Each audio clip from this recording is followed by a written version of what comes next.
యథావిధిగా మనం ప్రతిరోజు ధ్యానం చేస్తున్న విషయాలు గత వారం నుండి రూతు గ్రంథం మీద మనం ధ్యానం నిలిపాము. ఈరోజు రూతు గ్రంథం నుండి ఆమె యొక్క 4 విషయాలు నేను మీకు ఆమెను గురించి, ఆ గ్రంథమును గురించి చెప్పడం జరిగింది. అందులో మొదటిది గుర్తుందా ఎవరికైనా? పరదేశి. ఇప్పుడు రెండోది చెప్పండి. పరిగె ఏరుకున్న రూతు. మూడవది ప్రియుని చెంతకు రూతు. నాలుగవది పరిణయమాడిన రూతు అనే విషయాలు మనం మీతో చెప్పడం జరిగింది. అయితే దీన్ని మనము సంఘపరంగా ప్రస్తుత కాలానికి, ఆధ్యాత్మికమైన జీవన విధానానికి, క్రైస్తవ సంఘానికి తీసుకోగలిగితే ఈ రూతు గ్రంథంలో ఉన్న 4 అధ్యాయాల్లో మరో 4 విషయాలు మనకి కనిపిస్తాయి. ఒకటవది మనం పరదేశి అనుకున్నాము. 2 పరిగెను ఏరుకునిన రూతు అనుకున్నాము. మూడవది ప్రియుని చెంతకు రూతు అని చెప్పాము. నాలుగవది పరిణయమాడిన రూతు అని ధ్యానం చేశాం. ఈ 4 గ్రంథాలలో 4 అధ్యాయాలలో మరో 4 విషయాలు స్పష్టంగా మనకి గోచరమవుతున్నాయి. అవేమిటంటే, ఒకటి రూతు యొక్క మారు మనస్సు. సంఘానికి, సంఘ బిడ్డలకి ఉండవలసిన విషయాలు ఇవి. ఒకటి మారు మనస్సు. రెండవది సహవాసము. అంటే 2వ అధ్యాయములో మనకు సహవాసం కనిపిస్తుంది. ఈరోజు నేను ఆ విషయం మీకు చెబుతాను. ఇక 3వ అధ్యాయములో సిద్ధపాటు కనిపిస్తుంది. 4వ అధ్యాయములో వివాహము కనబడుతుంది. ఇప్పుడు ఇవి 4 విషయాలు. 4 అధ్యాయాలే ఉన్నాయి రూతు గ్రంథములో. 4 అధ్యాయాలు. 4 అధ్యాయాలలో 4 విషయాలు కనబడుతున్నాయి. ఒకటి రూతు మారు మనస్సు. రెండవదిగా చూస్తే రూతు సహవాసము, రూతు యొక్క సహవాసము. మూడవదిగా చూస్తే రూతు యొక్క సిద్ధపాటు, రూతు యొక్క సిద్ధపాటు. నాలుగవదిగా చూస్తే రూతు యొక్క వివాహము. ఈ 4 విషయాలు కూడా ఇవి సంఘములో ఉన్న మనమందరము కూడా అనుసరించవలసిన విషయాలు. రైట్, మనం తొందరగా ముందుకు సాగిపోవాలి అంటే మొదటిది పరదేశీని గూర్చి. గత వారములో ఆమె ఒక మోయాబు అనే ఒక అన్యదేశస్థురాలు, అన్యురాలు, దేవుని ఎరగనటువంటి స్త్రీ. మోయాబు దేశము దేవునికి విరోధమైన దేశము, దేవునికి కోపము తెప్పించే దేశమది. అలాంటి మోయాబు దేశస్థురాలైనటువంటి రూతు నయోమికి కోడలైంది. ఒక యూదురాలి ఇంటికి కోడలైంది. ఒక అన్యురాలు యూదురాలి ఇంటికి కోడలైంది. ఆమె పరదేశి అనే విషయం మీద ఆ దేశం యొక్క దేవతలు ఏంటి, ఆ దేశంలో ఉండే దేవతలు ఎలాంటి పరిస్థితులు, ఎలాంటి విషయాలు మనకున్నాయని అన్ని విషయాలు గత వారంలో నేను మీకు తెలియజేశాను. ఈరోజు మనం ప్రయాణం చేయవలసింది వాక్యము 2వ శీర్షిక. ఇది మీరు ఎవరైనా మరలా ఒకవేళ వినని వాళ్ళు మరలా వినాలి అనుకుంటే ఒక 4 సిరీస్లో మన యూట్యూబ్ ఛానల్లో ఇవి వస్తాయి. మరలా వినాలి అనుకుంటే మీరు మన ఛానల్లో మీరు చూడవచ్చు. ఇప్పుడు రెండవదిగా మనం ఎక్కడికి ప్రయాణం చేస్తున్నామంటే పరిగెను ఏరుకొనుట. పరిగెను ఏరుకొనుట. మీకు తెలుసు, మొదటి అధ్యాయములో నయోమి 2 కోడళ్ళను కూడా వెళ్ళిపోమని చెప్పింది. అందులో ఒక కోడలైనటువంటి వార్ప అత్తకు ముద్దు పెట్టి ఆమె వెళ్ళిపోయింది. రూతు అయితే అలా అనలేదు. దయచేసి అలా అనొద్దత్త, నాకు అలా బ్రతిమలాడొద్దు. నీ జనమే నా జనము, నీ దేవుడే నా దేవుడు. నీవెక్కడ చనిపోతే నేను అక్కడే చనిపోతాను, నువ్వెక్కడ పాతి పెట్టబడితే నేను అక్కడనే పాతి పెట్టబడతాను. చావు తప్ప, మరణము తప్ప నిన్ను నన్ను ఏది వేరు చేయకూడదని ఒక గొప్ప సమర్పణ జీవితంతో రూతమ్మ గారు అత్తగారింట్లోకి అడుగు పెట్టినట్లుగా మనం చూస్తున్నాం. రైట్, గత వారంలోనే నేను చెప్పాను, ప్రపంచ చరిత్రలో ఇలాంటి అత్తాకోడలు చరిత్ర ఇంకెక్కడా మనకు కనిపించదు అని. సహజంగా అత్తాకోడళ్ళ మధ్య భయానకమైనటువంటి వాతావరణం ఉంటుంది ఏ దేశంలో కానీ. ముఖ్యంగా మన భారతదేశంలో అయితే మరి కాస్త ఎక్కువగా ఉంటాయి. కానీ వారు ఒకరినొకరు రూతు నయోమీల వలె ఒకరినొకరు అర్థం చేసుకోగలిగితే, వాళ్ళిద్దరూ కూడా దేవునికి భయపడినట్లయితే, ముఖ్యంగా అత్తాకోడళ్ళ మధ్య యుద్ధాలు పోరాటాలు ఎందుకు వస్తాయో తెలిసినా ఆ ఇద్దరిలో కూడా దైవభీతి ఉండదు. దైవభక్తి లేని కారణం చేత అలాంటి పరిస్థితులు ఎదురవుతూ ఉంటాయి. కాబట్టి దేవుడు ఈ రూతు గ్రంథం ద్వారా మనకి ఒక మంచి పాఠాలని నేర్పిస్తున్నాడు. ఈరోజు మనము పరిగెను ఏరుకుంటున్న రూతు దగ్గరికి వెళుతున్నాం.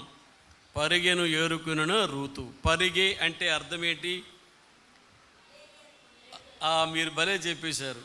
పరిగె అనగా లేఖే అంటారు. మన శ్రీకాకుళం భాషలో మీరు మాట్లాడారు. మరి మీరమ్మా, మీరు పరిగె అంటారా? చూసారా, వాళ్ళు బైబిల్ భాష వాడుతారు. ఉండు, నేను మాట్లాడుతున్నాను కదా, నువ్వు నా వెనకాలే ఫాలో అయిపోదు. ఇప్పుడు మనము వరి పంట కోసిన సమయంలో, వినండి, అందరూ వినండి, పరిగె అంటే అర్థం అవ్వాలి. వరి పంట మన ప్రాంతాల్లో మనకు అలవాటు. ఆ పంట కోసినప్పుడు, పనలు కోసినప్పుడు మరలా అవి కట్టలు కట్టి బండ్ల మీద ఎక్కడో ఒక ఊరు పొలిమేరలో కళ్ళం ఉంటుంది. ఆ కళ్ళం దగ్గరికి తీసుకెళ్ళి దాన్ని కుప్పలుగా వేస్తాం మనం. ఆ ఓవులు అంటారు, లేదంటే ఆ వెన్నులు, కట్టలు కట్టిన వెన్నులు తీసుకుని వెళుతుండేటప్పుడు ఆ పొలములో కొన్ని వెన్నులు పడిపోతాయి. అందరూ వింటున్నారా? కొన్ని వెన్నులు పడిపోతాయి. ఆ పడిపోయినటువంటి వెన్నులు కొంతమంది ఆ గ్రామంలో ఉండే పేదలు లాంటి వాళ్ళు వచ్చి ఏరుతారు కదా, ఆ ఏరుకొని దానిని పరిగే అని అంటారు. అర్థమైందా ఇప్పుడు? అయితే ఇప్పుడు రూత్ ఏం చేస్తుంది? మోయాబు దేశమును విడిచి తల్లిని, తండ్రిని, స్వజనులను, స్నేహితులను అందరిని విడిచిపెట్టి, తన సొంత జనాంగాన్ని విడిచిపెట్టి, అత్త అడుగులో అడుగు కలిపి యూదా దేశానికి ప్రయాణమై వచ్చింది. అనగా అత్తగారి సొంత ఊరైన బెత్లెహేం అనే గ్రామానికి రావటం జరిగింది. బెత్లెహేం అనే గ్రామానికి వచ్చిన తరువాత జరిగిన పరిస్థితి ఏంటంటే, ఇద్దరూ విధవరాళ్ళు, ఇద్దరూ నిరుపేదలే. ఇద్దరూ విధవరాళ్ళు, ఇద్దరూ నిరుపేదలే. అత్తను గూర్చి కోడలు ఆలోచిస్తుంది, కోడలను గూర్చి అత్త ఆలోచిస్తుంది. కోడలను గూర్చి అత్త ఏం ఆలోచిస్తుంది, అత్తను గూర్చి కోడలు ఏం ఆలోచిస్తుంది, కోడలను గూర్చి అత్త ఏం ఆలోచిస్తుంది. నా కోడలు పరిస్థితి ఏంటి? నా కోడలు యవ్వనస్తురాలు, భర్త చనిపోయాడు, వయసులో ఉంది, ఎలా ఆ పిల్ల జీవితం ఏ విధంగా ముందుకు సాగుతుంది అని చాలా లోతుగా కోడలను గూర్చి ఆలోచిస్తుంది నయోమి.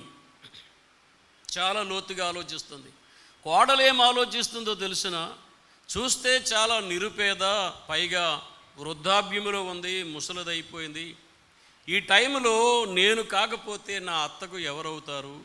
నేనే కదా ఎంత కష్టపడైనా మా అత్తకి ఒక ముద్ద అన్నం పెట్టాలి అని కోడలు ఆలోచిస్తూ ఉంది. చూశారు కదా వాళ్ళిద్దరి ఆలోచనలు. అందుకే మొదటి అధ్యాయములో నయోమికి రూతు కోడలు అని పిలువబడుతుంది. అర్థమైందా? కోడలు అని పిలువబడుతుంది. రెండవ అధ్యాయం వచ్చేసరికి నయోమికి రూతు కూతురయింది. దేవునికి స్తోత్రం చెప్పండి. నయోమికి రూతు ఏమైంది? ఇప్పుడు కోడలు స్థానంలో మరలేదు, ఏకంగా కూతురు అయిపోయింది. నా కుమారి అని చాలా పలుమార్లు ఆమె చెప్పడం జరుగుతుంది. ఏకంగా కూతురు అయిపోయింది ఆవిడ. అంటే మనము నేర్చుకోవలసిన పాఠం ఏంటంటే, ప్రతి అత్త కోడలలో తన కూతురుని చూడగలిగితే, ప్రతి కోడలు తన అత్తలో తన అమ్మను చూడగలిగితే అసలు సమస్య అనేది ఉండదు. ఇది మనం నేర్చుకోబోతున్నటువంటి పాఠం. సరే, రెండవ అధ్యాయానికి వచ్చేసరికి ఈ రెండవ అధ్యాయంలో మనం నేర్చుకోవాల్సిన పాఠం ఏమిటంటే, పరిగెను ఏరుకొనిన రూతు. పరిగెను ఏరుకొనిన రూతు. ఇదే గ్రంథములో ఈ 2వ అధ్యాయములో బోయజు అనే ఒక గొప్ప రైతు పరిచయం అవ్వబోతున్నాడు మనకి. పెద్దింటి ఆయన, పెద్ద ధనవంతుడు, భాగ్యవంతుడైనటువంటి బోయజు అనే ఒక వ్యక్తి ఈ అధ్యాయములో పరిచయం అవ్వబోతూ ఉన్నాడు. అంటే మీరు ఇంటికి వెళ్ళాక చక్కగా ఆ వాక్యాలన్నీ చదువుకుందరు, కానీ కొంచెం ఇప్పుడు మనసు పెట్టి వినండి. ఈ 2వ అధ్యాయములో ముఖ్యమైనటువంటిది ఒక విషయం ఉంది. ముఖ్యమైనటువంటి అంటే ప్రతి అధ్యాయానికి ఒక మూల వాక్యముగా చెప్పుకోవచ్చు, అద్భుతమైన వాక్యముగా, లేక మనము ధ్యానం చేయడానికి అవకాశం ఉన్నటువంటి వాక్యం, మనం గుర్తుంచుకోవలసినటువంటి కంఠతా వాక్యం అనుకోవచ్చు. ప్రతి అధ్యాయానికి ఒక కంఠతా వాక్యం కానీ మీరు చెప్పగలిగితే హృదయము చాలా సంతోషిస్తుంది. అన్ని విషయాలు అందులో ఉంటాయి. అలాగే ఇప్పుడు రూతు 2వ అధ్యాయానికి వచ్చేసరికి చాలా విలువైనటువంటి మాట ఏమిటో తెలిసిన 8వ వచనం నేనే చదువుతున్నాను.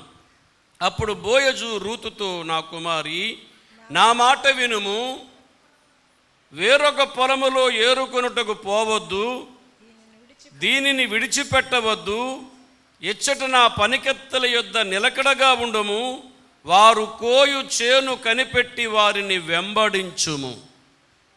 అది ఈ అధ్యాయమంతటికి మూలం. ఇందులో మనము నేర్చుకోవలసినవి 5 విషయాలు ఉన్నాయి. నెంబర్ 1, వినాలి. చెప్పండి అందరూ. అందరు ఏం చేయాలి? ఏం వినాలి? ఏం వినాలి? ఇప్పుడు నేను ఇక్కడ వాక్యం చెబుతున్నాను, ఇస్సాకు పాటలు పాడుతుంటే అవతలకు ఒక యవనస్తుడు వెళ్ళిపోయి ఒళ్ళు ఇరుచుకుంటున్నాడు. ఎవడో మరి ఆ కుర్రోడు నాకు తెలియదు. ఏం వినడానికి వచ్చాము అసలు? ఎందుకు వస్తున్నాం అసలు ఇక్కడికి? నా కుమారి, నా మాట వినుము. సంఘములో దేవుని యొక్క మాట వినేవారు కావాలండి. దేవుని మాటకు లోబడేవారు కావాలి. దేవునికి విధేయత చూపేవాళ్ళు కావాలి. అవి రూతులో ఉన్నాయి. అందుకే మొదటి అధ్యాయములో దుఃఖము కనబడుతుంది రూతు జీవితములో, ఆఖరి అధ్యాయములో సంతోషభరితురాలైంది. దేవునికి స్తోత్రం. అవును, దుఃఖముతోనే ప్రారంభము, కానీ దుఃఖము అనే మాటకు మారు మనస్సు, పశ్చాత్తాపము, అది రక్షణార్థమైన మారు మనస్సును కలుగజేసే పశ్చాత్తాపము. ఆ ఏడుపు, ఆ దుఃఖం ఆమెలో మనము చూసాము. కాబట్టి మొదటి అధ్యాయములో రూతు మారు మనస్సు అని చెప్పగానే చెప్పాను. ఇప్పుడు మొదటిగా ఆమె వినాలి. సంఘములో ఉన్న ప్రతి మనిషి వినాలి. మనము ఎక్కడికి వచ్చామంటే, ఇది క్లుప్తంగా చెప్పి మరలా ముందుకు వెళతాను. బోయజు పొలములోనికి వెళుతుంది ఆవిడ. ఎవరు? రూతు. బోయజు అనే పెద్దింటి ఆయన ఉన్నాడని చెప్పాను కదూ. ఆ గ్రామానికి పెద్ద ఆస్తిపరుడని, భాగ్యవంతుడని చెప్పాను కదూ. పేదరాలైనటువంటి రూతు తన అత్తతో చెప్పింది, అత్త నీ సెలవైతే నేను కాస్త బయటికి వెళ్ళి ఏదో కూలో నాలో చేసుకొని 2 గింజలు తీసుకొని వస్తాను, వండుకుందాం, ఇద్దరము తిందాం అని అత్తని అడుగుతుంది. అత్తకు ఆమె చూపిన విధేయత ఒకసారి చూడండి. తన ఇష్టం వచ్చినట్లుగా ఎక్కడికి పడితే అక్కడికి వెళ్ళిపోవడం లేదు. వెళ్ళేటప్పుడే ఒక మాట చెప్పి వెళుతుంది. అత్తమ్మ, నేను కొంచెం పని ఉంది, బయటికి వెళ్తాను అని చెప్పి ఆమె బయటికి వెళ్ళినట్లుగా మనము చూస్తున్నాం. అంటే ఎందుకు ఈ విషయాలు మనం ధ్యానం చేస్తున్నామంటే, అత్తమ్మ నీ సెలవైతే నేను బయటికి వెళ్ళి ఏదో ఒక పొలములో పరిగెను ఏరుకొని వస్తాను. అది లేకపోతే మనం బ్రతకలేము కదా. కడుపుకి అంబలో గెంజో తాగాలి అంటే ఏదో కూలీ చేసుకోవాలి కదా. నయోమి ఆలోచన వేరుగా ఉంది. రూతు ఆలోచన ఏమిటంటే, ఏది చేసైనా సరే నేను అత్తని కాపాడుకోవాలి, అత్తను రక్షించుకోవాలి, అత్తకి పట్టెడు అన్నం పెట్టాలి. ఎందుకంటే ఇద్దరు పేదరికములో ఉన్నారు. ఆస్తులు లేవు, అంతస్తులు లేవు, ఏదో కొద్దిపాటి ఎలేమిలకి యొక్క భూమి ఉంది. అది నేను తర్వాత అధ్యాయంలో మీకు వస్తుంది. రూతు యొక్క పరిణయం వచ్చేటప్పటికి ఆ అధ్యాయంలోనికి మనం వెళ్తాం. ఇప్పుడు ఆమె పరిగెను ఏరుకుంటున్న రూతును గూర్చి మనము ధ్యానం చేస్తూ ఉన్నాం. అర్థమవుతుందా? అందరు ఇక్కడే ఉన్నారా? పరిగెను ఏరుకుంటున్నటువంటి రూతు. రైట్, బాగా వినండి. అత్తమ్మ దగ్గర ఆర్డర్ తీసుకుంది, పొలంలోనికి వెళ్ళిపోయింది. అది పంటలు కోసే కాలం, అది కోత కోయు కాలం. అది బార్లీ పంట అనుకుందాం, ఇక్కడ ధాన్యపు పంట అని కూడా రాయబడి ఉంది. ధాన్యము కుప్పలుగా పోసినట్లుగా రాయబడి ఉంది అదే అధ్యాయములో. ఏదైతేనేమి ఒక పంట కోత కాలం. అది కోతకాలములో నేను బయటకు వెళ్ళి ఏదో కూలీ చేసుకుంటాను అని అంటుంది. ఎవరు? రూతు. ఇక్కడ కూలీ చేసుకోవాలంటే కుదరదు. ఎందుకంటే ఈమెవరు? పరదేశి. ఈమె ఎవరు? విధవరాలు. ఈమె పేదరాలు. వెళ్ళి ఎలా పడితే అలాగ పొలంలోకి వెళ్ళి పనులు చేసేస్తామంటే కుదరదు. అయితే అలాంటి పేదవారికి, అలాంటి దరిద్రులకు, అలాంటి విధవరాళ్లకు ఇశ్రాయేలు దేవుడైన యెహోవా ఒక విషయాన్ని ఏర్పాటు చేశాడు అక్కడ. అంటే పేదలు కూడా బ్రతకాలి కదా. నేను అనుకుంటున్నాను, నయోమితో 10 ఏండ్లు కుటుంబ జీవనం కొనసాగించింది కదా, 10 సంవత్సరాలు కలిసి ఉన్నారు కదా అత్త కోడళ్ళు. ఒకవేళ అత్తగారి యొక్క భక్తి పారవశ్యానికి అత్తగారు చెబుతున్న దేవుని మాటలను విని పదే తనకున్న ప్రశ్నలన్నీ అడిగి ఉండొచ్చు. అత్తమ్మ, ఈ విషయమైతే ఎలా ఆలోచిస్తారు మీ యూదులు? ఎలా మీ ఇశ్రాయేలీయుల దేవుడు, మీ దేవుడు ఎలాంటి ఏర్పాట్లు చేశాడు అని ఒక్కొక్కటి ఒకవేళ అడిగి ఉంటే నయోమి అన్నీ ఆమెకు చెప్పి ఉండొచ్చు. మనం ఆలోచన చేసుకోవాలి, ఉండొచ్చు. ఆ కారణం చేత ఒకవేళ అప్పుడే 10 ఏండ్లు వాళ్ళు ఒక మోయాబు దేశంలో ఉన్నప్పుడే, అత్తమ్మ పేదవారు బ్రతకాలంటే ఎలా మీ దేశంలో అని ఒకవేళ రూతు అత్తని అడిగే ఉండొచ్చు. ఎందుకంటే వాళ్ళిద్దరు 10 సంవత్సరాలు ఉన్నారు కాబట్టి, ఒకరికొకరు మాట్లాడుకుంటున్నారు కాబట్టి ఆమెకు అర్థమైపోతుంది తాను పేదరాలు, తను కూడా పేదరాలే, భర్త లేడు, విధవా. ఇప్పుడు మీ దేశంలోకి వెళ్ళిపోతే ఎలాగమ్మా బ్రతికేది అంటే అప్పుడు నయోమి చెప్పుండొచ్చు. ఏం చెప్పుంటుంది? మా దేశంలో పేదలైన వారికి, పరదేశులకు, దరిద్రులకు, విధవరాళ్లకు మా దేవుడు భలే ఏర్పాటు చేశాడు. ఏమి చేసి ఉంటాడు? ఆ ఏర్పాటు ఏంటో ఒకసారి చూడండి. అందుకే ఆమె ప్రయాణం చేస్తుంది. ఇప్పుడు ఎక్కడికి? పొలములోనికి వెళ్ళి పరిగెను ఏరుకోవడానికి ప్రయాణం చేస్తుంది. ఇశ్రాయేలీయుల దేవుడు యెహోవా దేవుడు అలాంటి వారికి ఎలాంటి ఏర్పాటు చేశాడో ఒక్కసారి చూద్దాం. ద్వితీయోపదేశ కాండము 24వ అధ్యాయము 19 నుండి చదువుదాం. ద్వితీయోపదేశ కాండము 24వ అధ్యాయము 19 నుండి. నీ పొలములో నీ పంట కోయిచున్నప్పుడు పొలములో ఒక పన మర్చిపోయిన ఎడల అది తెచ్చుకొనుటకు నీవు తిరిగిపోకూడదు. నీ దేవుడైన యెహోవా నీవు చేయు పనులన్నిటిలో నిన్ను ఆశీర్వదించినట్లు అది పరదేశులకును, తండ్రి లేని వారికిని, విధవరాండ్రులకును ఉండవలెను. నీ ఒలీవ పండ్లను ఏరునప్పుడు నీ వెనుకనున్న పరిగను ఏరుకొనకూడదు. అవి పరదేశులకును, తండ్రి లేని వారికిని, విధవరాండ్రులకును ఉండవలెను. నీ ద్రాక్ష పండ్లను కోసుకున్నప్పుడు నీ వెనుకనున్న పరిగను ఏరుకొనకూడదు. అది పరదేశులకును, తండ్రి లేని వారికిని, విధవరాండ్రులకును ఉండవలెను. చాలమ్మా, చాలు. అర్థమైందండి?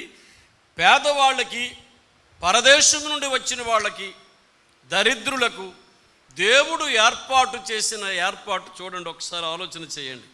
ఆయన ఏమంటున్నాడంటే 19వ వచనం, నీ పొలములో పంట కోయునప్పుడు, మనసును పెట్టండి, నీ పొలములో పంటను కోయునప్పుడు పొలములో ఒక పన మరిచిపోయిన ఎడల, పండ్లు ఏరుతున్నారు, పనలు ఏరుతున్నారు, అక్కడ ద్రాక్ష పండ్లు, ఒలీవ పండ్లు అన్నీ ఉన్నాయి. ఇంకా అక్కడ కేవలం వెన్నులు మాత్రమే కాదు, ఏదో బార్లు మాత్రమే, గోధుమలు మాత్రమే, ధాన్యం మాత్రమే కాదు, ఏది కోసినప్పటికీ కూడా ఒకవేళ పండ్ల కాలంలో పండ్లు కోసారే అనుకోండి, వారు గుత్తులుగా గెలలు తీసుకుని వెళుతుంటారు. ఆ గెలలో నుండి కొన్ని ద్రాక్ష పండ్లు కిందన పడ్డాయి అనుకోండి, పొర్రపాటును కూడా ఇశ్రాయేలీయులు ఆ ద్రాక్ష పండ్లను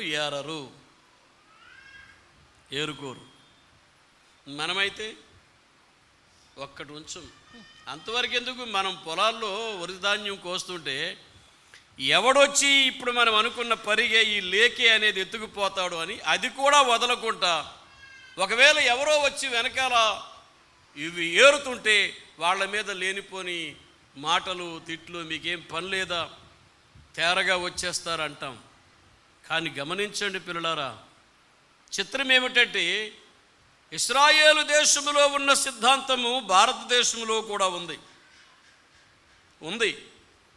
ఇప్పుడు అది పనులలో కానీ, ద్రాక్ష పండ్లే కానీ, ఒలీవ పండ్లే కానీ, ఏదైనాను నీవు కోస్తున్నప్పుడు ఒకవేళ మరిచిపోతే, అయ్యో నేను పనను మర్చిపోయాని అని వెనక్కి వెళ్ళి మరలా ఆ పనను నువ్వు తీసుకోవడానికి వీలు లేదు. ధాన్యములో కానీ, బార్లీలో కానీ, గోధుమలలో కానీ, ద్రాక్ష పండ్లే కానీ ఏదైనా సరే నువ్వు వెనక్కి వెళ్ళి తీసుకోకూడదు. ఎందుకు ఇక్కడ దేవుడు చెబుతున్న మాట ఏమిటో తెలిసిన, నీ దేవుడైన యెహోవా నీవు చేయు పనులన్నిటిలో నిన్ను ఆశీర్వదించినట్లు అది పరదేశులకును, తండ్రి లేని వారికిని, విధవరాండ్రకును ఉండవలెను. వారి కోసం నువ్వు ఉంచేయి. నేను అనుకున్నాను అసలు రూతమ్మ గారికి తండ్రి కూడా ఉంటే ఉండకపోయి ఉండొచ్చేమో, ఎందుకంటే ఉన్నాడా లేదంత లేదు. కానీ ఇందులో 2 అర్హతలు ఆమెకు ఉన్నాయి. ఒకటి పరదేశి, 2 ఆమె విధవరాలు. పరదేశులకును విధవరాళ్లకును ఆ పరిగెను ఏరుకోవడానికి అట్లాగే ఉంచేయాలి. చూసారా, ఇది ఎందుకు అని ఆలోచన చేసినప్పుడు దేవుడు అంటున్నాడు, మీరు కూడా ఒకనాడు ఐగుప్తు దేశములో బానిసలుగా ఉన్నారు తెలుసా. ఇశ్రాయేలు ప్రజలకు జ్ఞాపకం చేస్తున్నాడు, మీరు కూడా ఒకనాడు ఐగుప్తు దేశములో బానిసలుగా ఉన్నారనే సంగతి జ్ఞాపకం చేసుకోండి. పరదేశులుగా మీరున్నారు, 400 సంవత్సరాలకు పైబడి మీరు పరదేశులుగా ఉన్నారు. అప్పుడు మీ బాధ ఏంటో, మీ పేదరికం ఏమిటో, మీరు పొందిన కష్టాలు ఏమిటో ఒక్కసారి మీరు గుర్తు చేసుకోండి.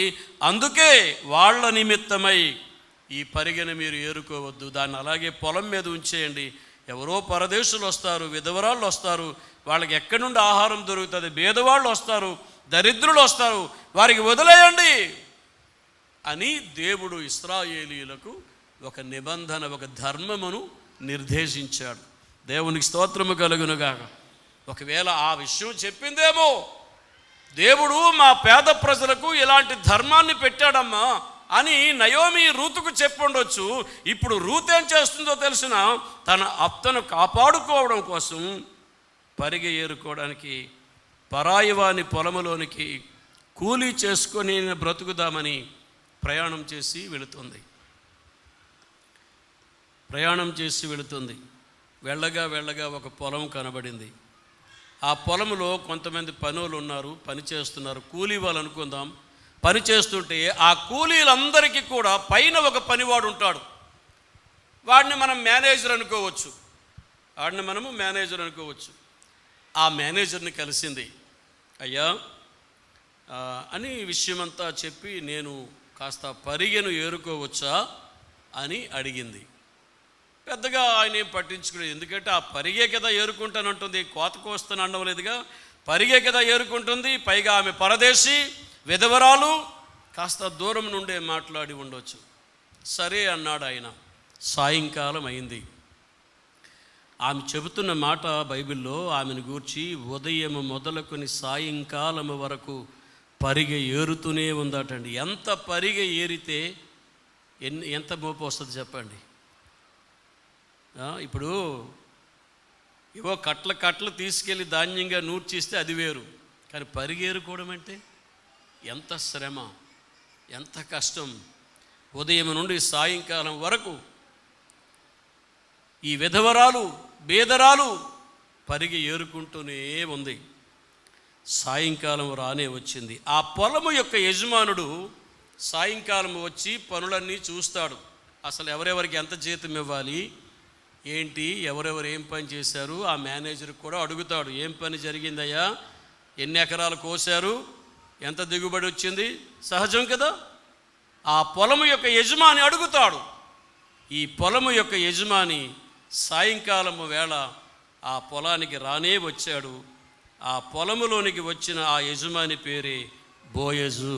దేవునికి స్తోత్రము కలుగునుగా. బోయజు అనే మాటకు భాగ్యవంతుడు, విమోచకుడు, విడిపించువాడు అని అర్థం. ఇక్కడ బోయజు మన ప్రభువైన యేసుక్రీస్తునకు పోలికగా ఉన్నాడు. అర్థమైందా? ఇప్పుడు బోయజు రాగానే చిత్రమేంటో చూడండి.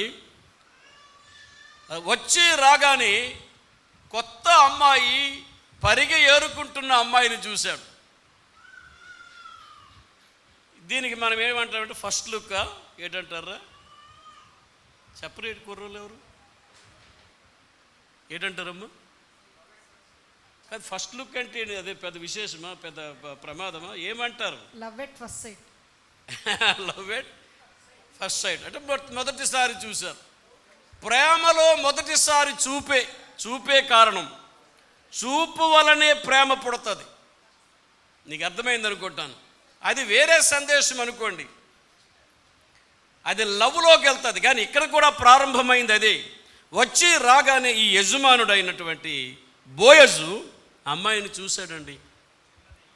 అమ్మాయిని చూశాడు. ఈ పని వాళ్ళందరి మీద మేనేజర్ ఒకడు ఉన్నాడు కదూ, ఆ మేనేజర్కి పిలిచాడు. రేయ్, వాడు దగ్గరికి వచ్చాడు. ఏం సార్? 2వ అధ్యాయం 5వ వచనం. అప్పుడు బోయజు కోయువారి మీద ఉంచబడిన తన పనివారిని చూచి ఈ చిన్నది ఎవరని అడిగాడు. ఎవరికి అడిగాడో తెలిసిన? కోయువారి మీద ఉంచబడిన ఆ పనివాడు, అంటే కోసేవారందరికీ, పనివారి మీద అందరికీ మేనేజర్ ఒకడు ఉంటాడు. వాడిని పిలిచి అడిగాడు, ఆ అమ్మాయి ఎవర్రా అన్నాడు. ఎవరి అమ్మాయి? నేనెప్పుడు చూడలేదు, కొత్తగా కనబడుతుంది అని అడిగాడు. అడిగిన వెంటనే ఆ పనివాడు ఏం చెప్పాడంటే, అయ్యా, ఆవిడ మన నయోమి ఉంది కదా, అదే మీ బంధువు ఎలీమెలకు భార్య నయోమి గారి కోడలయ్యా. నయోమి గారి కోడలు మోయాబు దేశం నుండి వచ్చినటువంటి యవనస్తురాలు అని చెప్పాడు. పరిచయం జరుగుతుంది, బోయజుకు పరిచయం జరుగుతుంది. బోయజు వెంటనే రూతును కలవలేదు. వినండి, వెంటనే రూతును కలవలేదు. కానీ అడుగుతున్నాడు ఎవరు ఏంటని, మొత్తం విషయమంతా తెలుసుకున్నాడు. బోయజు చాలా ధర్మాత్ముడండి, చాలా దయగలిగినటువంటి వాడు. ధర్మాత్ముడు, దయగలిగిన వాడు, కరుణ కలిగిన వాడు అని ఎందుకన్నానంటే, యేసుక్రీస్తులో ఉన్న ప్రతి లక్షణం మనకి బోయజులో కనబడుతుంది. అందుకే ఆయన యేసుక్రీస్తునకు పోలికగా ఉన్నాడు. దేవునికి స్తోత్రము కలుగునుగాక. ఆమెను గూర్చిన విషయమంతా అడిగాడు. విషయమంతా అడిగిన తర్వాత ఆమె పనుల మధ్య ఏరుకునుట దయచేసి నాకు సెలవిమ్మని ఆవిడ ఎంత అడిగింది. అలా వస్తూ ఫస్ట్లోనికి మనం వస్తున్నాం. 5 విషయాలు రూతును గూర్చి మనం నేర్చుకోవాలని ముందే నేను మీకు చెప్పాను. అర్థమైంది కదా? ఏమిటా 5 విషయాలంటే, పైనుండి ఆమె నేను కోయివారి వెనుక పనుల మధ్యను ఏరుకొని కూర్చుకున్నట్టుకు దయచేసి నాకు సెలవిమ్మని అడిగాను. ఆమె వచ్చి ఉదయం మొదలుకొని ఇది వరకు సాయంకాలం వరకు ఏరుకొని చుండెను. కొంతసేపు మాత్రము ఆమె ఎంట కూర్చుండెనని పనివాడు బోయజుతో చెప్పాడు. చెప్పగానే బోయజు ఎంటర్ అయి రూతుతో అంటున్నాడు, నా కుమారి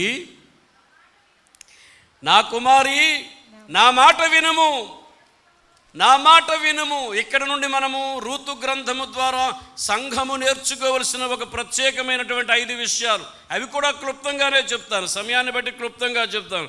మొదటిది, నా మాట విను. ఎవరికి చెబుతున్నారు? బోయజు మోయాబీయురాలైన రూతుతో చెబుతున్నాడు.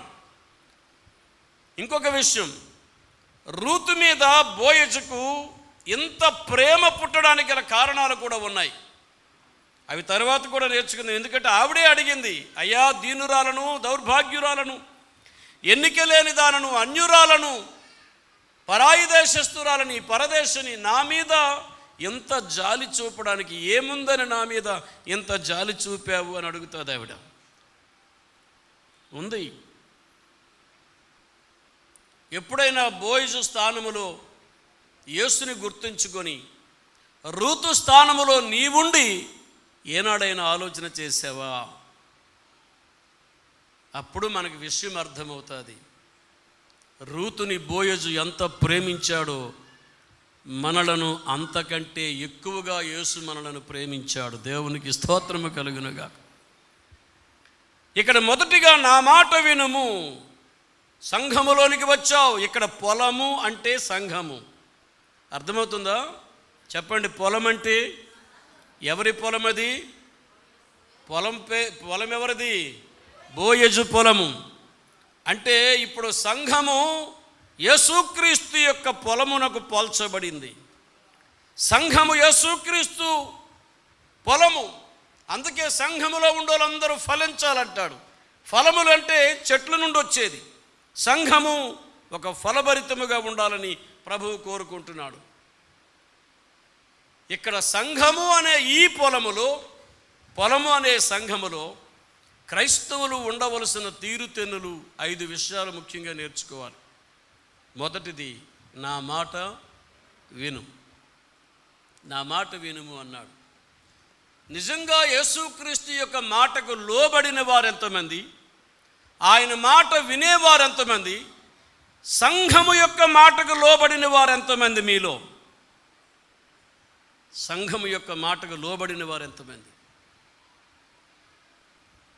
సంఘము ఏదైనా ఒక నిర్ణయం తీసుకుంటే దానికి కట్టుబడి తూచా తప్పకుండా దాన్ని అనుసరించే వాళ్ళు ఎంతమంది ఉన్నారు మీలో?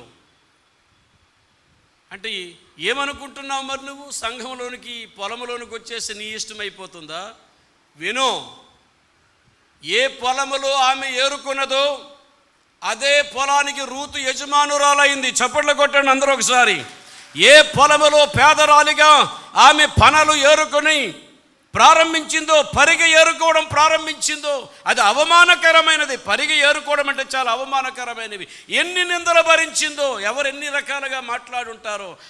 ఆవిడెవరో లేండి, ఆవిడేదో పరిగేరుకోవడానికి వచ్చింది, ఆవిడేదో అన్యురాలు, మోయాబు దేశస్తురాలు, ఒక దేవుడా దయ్యమా ఆవిడకేమని అని ఎంతమంది ఎన్ని అవమానకరమైన మాటలను ఉంటారు.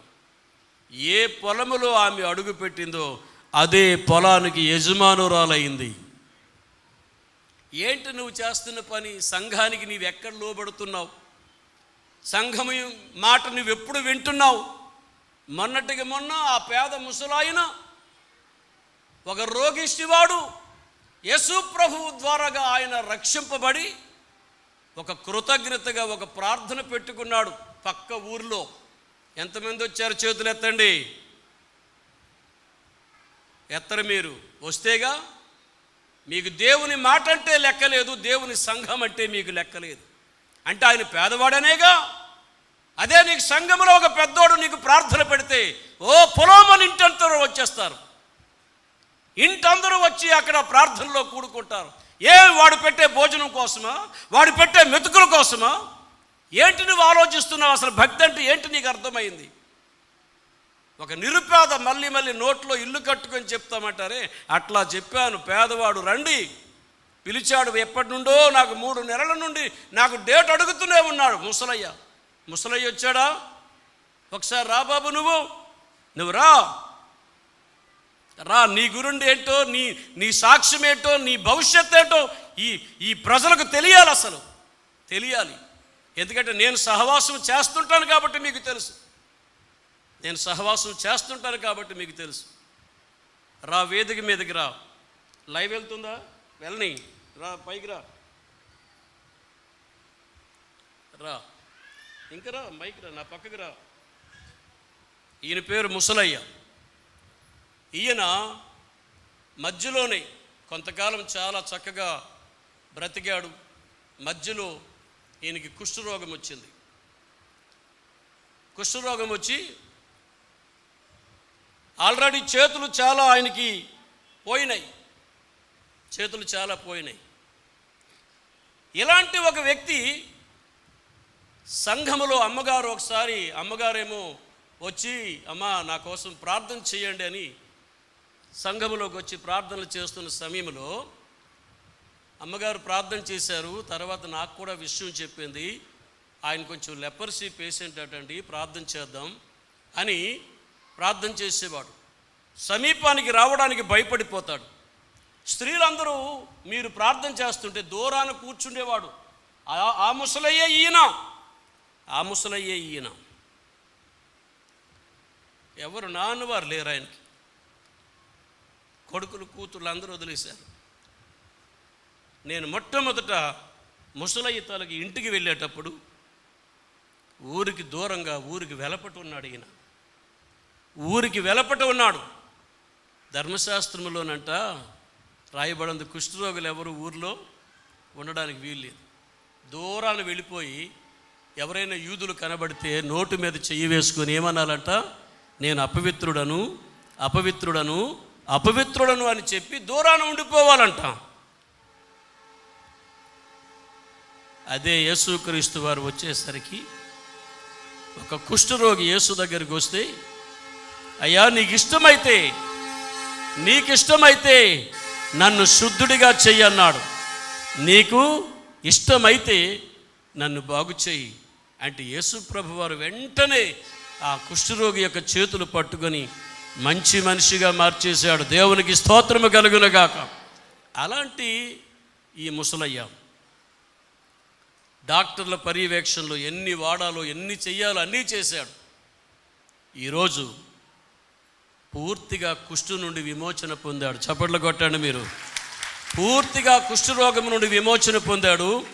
డాక్టర్లను సైతం నేను అడిగాను, ఆయన సర్టిఫికేట్స్ అన్ని నేను చూశాను. డాక్టర్స్ దగ్గరికి వెళితే ఆయనకు కుష్ఠు పోయిందయ్యా, నయమైపోయింది, ఆయన మందులు వాడక్కర్లేదని చెప్పారు. అలాంటి ఒక నిరుపేద ఒక చిన్న ప్రార్థన పెట్టుకుంటానంటే నువ్వేమి రావు, ఏమని నిన్ను నిందించాలి నాకు అర్థం కావడం లేదు. ఏమని నాకు నోటి మాటలు రావటం లేదు. కోపమైతే లోపల ఉంది, కానీ ఏ పదాలు వాడాలో నాకు అర్థం కావడం లేదు. అది ఆదివారం ఆరాధనకు వచ్చావు, 2 గంటల కాలం కూర్చున్నావు, ఇంటికి వెళ్ళిపోయావు, టీవీ ఆన్ చేసావు, అంతే, మంచం ఎక్కేసావు. కానీ ఒక పేదవాడు ఉన్నాడు, వెళ్ళాలి. ఆ రోజు 2-3 ఆటోలు రెడీ చేసాం మీరు వస్తారని. 250-300 మందికి ఆహారం, అన్నం పెట్టేశాడు ఈయన. ఏముందనండి ఆయన అంతమందికి అన్నం పెట్టాలి, ఏముందని? మీరు వస్తారనే కదా. కూర్చో. మీలాంటి సంఘంతో నేను సేవ చేయలేను. ఎందుకంటే ఇంతటి బాధకు మీరు గురి చేసే విశ్వాసులు నేను ఎక్కడా చూడను. చాలా తప్పండి, అది తప్పు.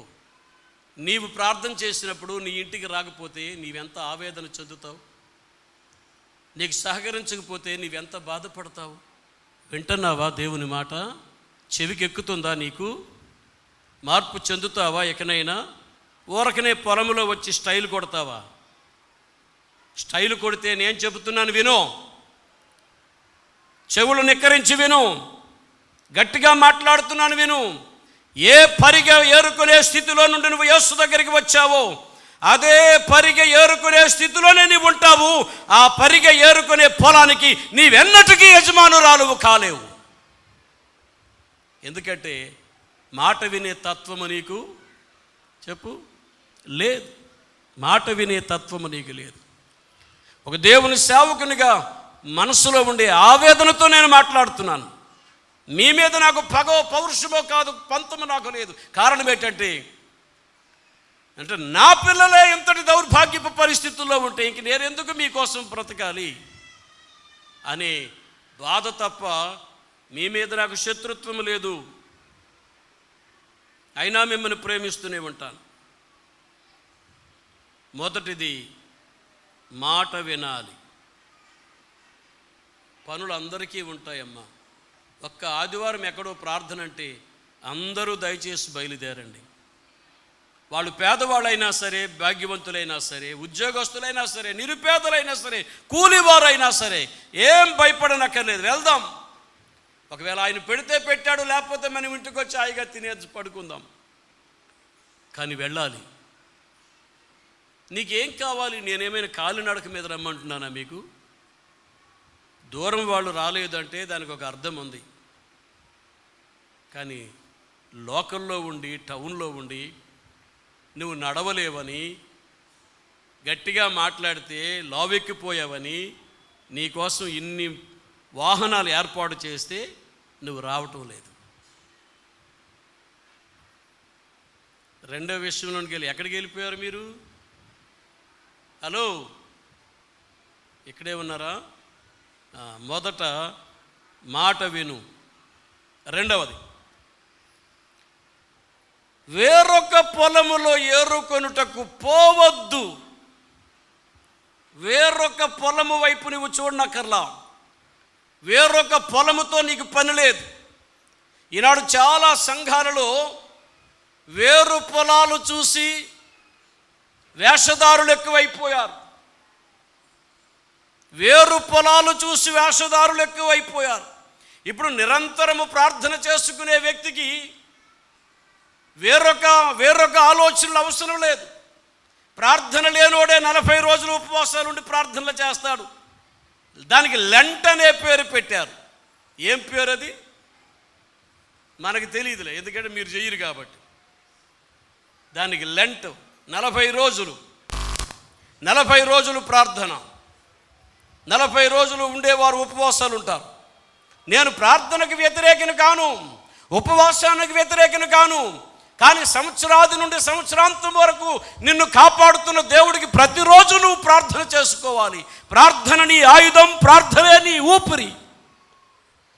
అర్ధరాత్రి లెగిసిపోతాను, ఎందుకు లేస్తాను నాకు అర్థం కాదు, తెలివి వస్తుంది లేస్తాను.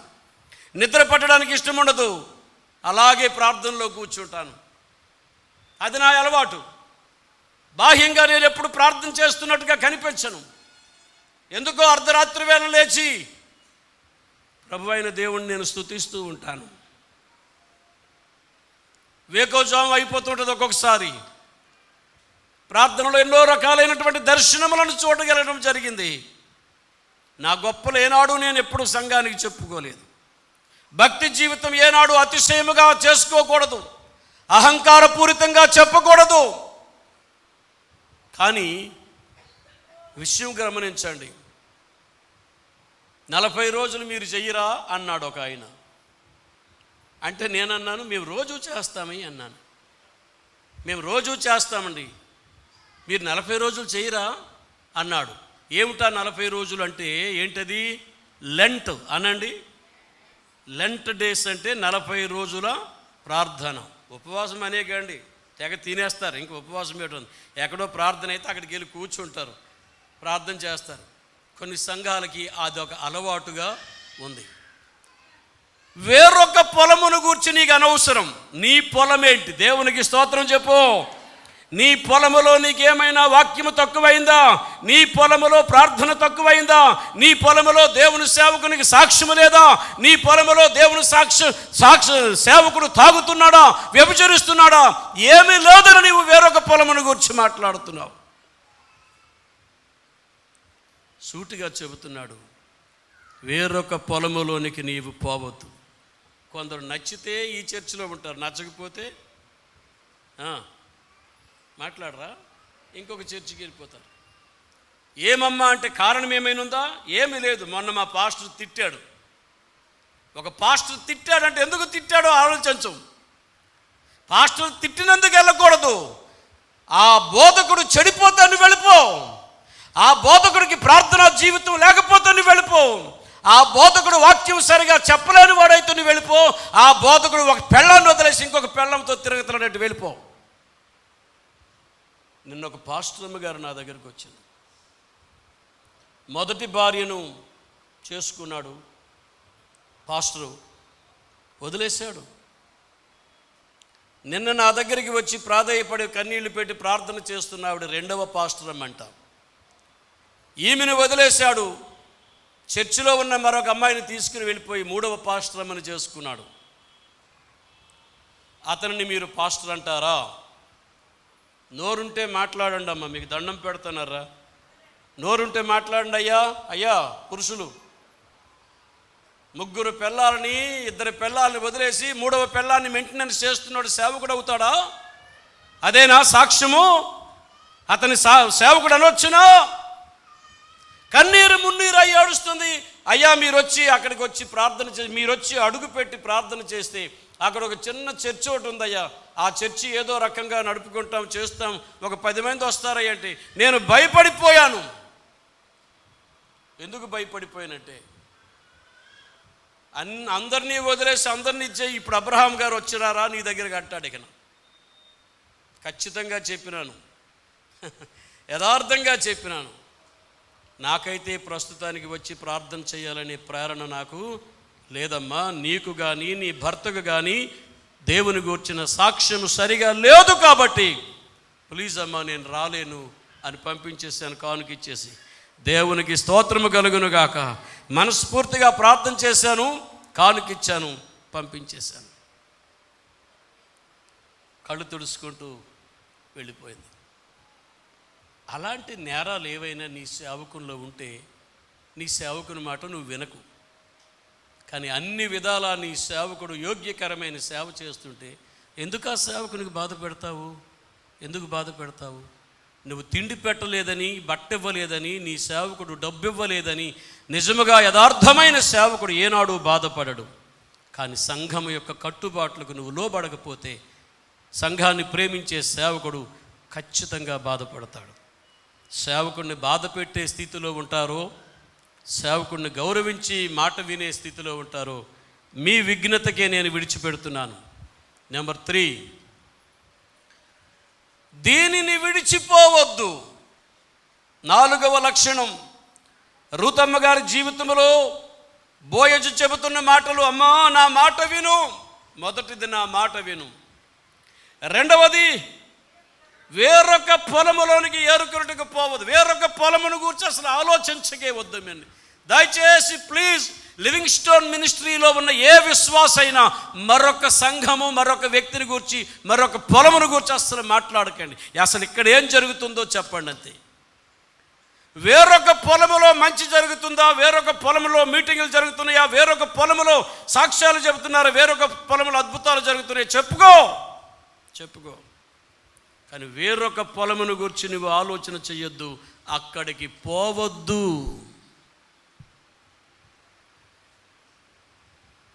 మూడవది దీనిని విడిచిపెట్టవద్దు. అందరూ అనండి ఈ మాట. దేనిని?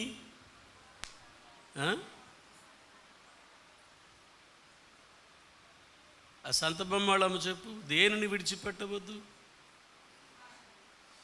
పొలమును విడిచిపెట్టొద్దు. ఒకటి పోవద్దు, రెండవది విడిచిపెట్టొద్దు. ఇది నీది, ఈ పొలము నీది, ఈ సంఘము నీది. ఈ సంఘం కోసం నువ్వు అహర్నిశలా శ్రమపడ్డావు. ఈ సంఘం కోసం వేలాది రూపాయలు ధారపోసావు. నీ రక్తం ఇచ్చి ఈ సంఘాన్ని కొన్నావు, కట్టించావు. ఇది నీది, ఇది మనది. మన సంఘం అని చెప్పండి అంటాను నేను ఎప్పుడు కూడా. అబ్రహాం గారి చర్చ్ అని అనకండి, మా సంఘం అని చెప్పండి. మా అనే పదం వాడండి. నీ నీ నీ అనే పదాన్ని తిలోదకాలు ఇవ్వండి. వద్దు మనకది. ఇది మనది, మన పొలము. ఈ పొలాన్ని మనం ఏం చేయాలంట? విడిచిపెట్టొద్దు. ఈ పొలంలోనే పనిచేద్దాం, ఈ పొలం కోసం కష్టపడదాం. రూతుతో బోయజు చెబుతున్నాడు, అమ్మా ఈ పొలములోనే నువ్వు ఏరుకో, ఇది నీ పొలం అనుకో అన్నట్టుగా మాట్లాడుతున్నాడు. అందరూ నిశ్చేష్టులై చూస్తున్నారు. అయ్యో ఏమిటి రూతు మీద ఇతనికి ఎంతటి ప్రేమాభిమానము, ఇంత ప్రేమ ఏమిటి? అసలు అంత ప్రేమ రావడానికి గల కారణం ఏంటంటే, ఏమి తెలిసి నన్ను అంటే అన్నీ ఎన్ని అక్కడ వినండి. యవనస్తులకు చెప్పి, రేయ్ యవనస్తులారా, రూతు వైపు ఎవడైనా చూశాడంటే మీ కళ్ళు పీకేస్తాను అన్నట్టుగా మాట్లాడుతున్నాడు. రూతునమ్మని ఎవ్వరు ఏమనడానికి వీలు లేదు. ఆమె చాలా దీనావస్థలో ఉంది. ఆమె అంతేకాదురా, ఆమె విధేయురాలు. తన తండ్రి ఇంటిని, తల్లి ఇంటిని, సొంత జనాంగాన్ని వదిలి ఇశ్రాయేలు దేవుని వైపు తిరిగి తన మోయాబు దేశం వదిలి ఇశ్రాయేలు దేశానికి వచ్చిన అమ్మాయి. మనకంటే ఆమెలో భక్తి ఉందరా? రేయ్ యూత్కి ఆజ్ఞాపిస్తున్నాడు, యవనస్తులారా మీరు ఆమెను ముట్టకూడదు. నిన్ను ముట్టకూడదని యవ్వనస్తులకు ఆజ్ఞ ఇచ్చాడట, నీకు దాహం వేసినప్పుడు కుండల దగ్గరికి పోయి ఎక్కడికో వెళ్ళి నీళ్లు తాగకు, పని వాళ్ళ కోసం నీళ్లు ఉంటాయి ఇక్కడ, ఆ కుండల దగ్గరికి వెళ్ళి నీవు నీళ్లు తాగో. సర్వాధికారం ఇచ్చేశాడు. అప్పుడు దీనురాలైనటువంటి రూతు బోయజుని అడుగుతుంది, అయ్యా అతనికి సాగిలపడి, ఆ భాగ్యవంతునికి సాగిలపడి, ఆ ధనవంతునికి సాగిలపడి తల వంచుకొని, ఏమి తెలిసి నా గూర్చి నీకు ఏం తెలుసు అయ్యా? అయ్యా నేను పరదేశుని, దిక్కుమాలిన దానను, భర్త లేని దానను, విధవరాలను. అసలు పరదేశులతో మీరు సరిగా మాట్లాడరయ్యా.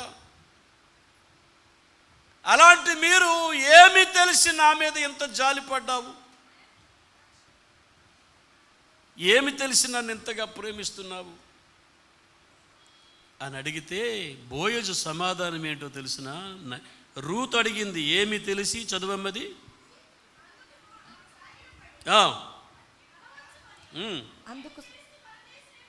ఏమి తెలిసి పరదేశినైనా నా యందు లక్ష్యముంచునట్లు నీకు ఇంతటి కటాక్షము నా మీద ఎందుకు కలిగిందో అని అడిగింది.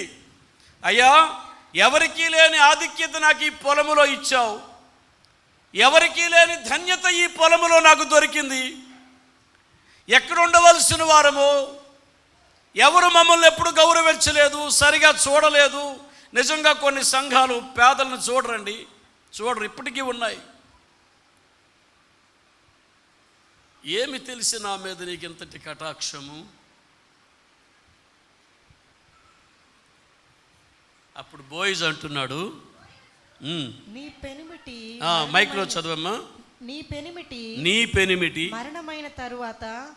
నిజంగా ఆమె భర్త చనిపోయాడు కదా.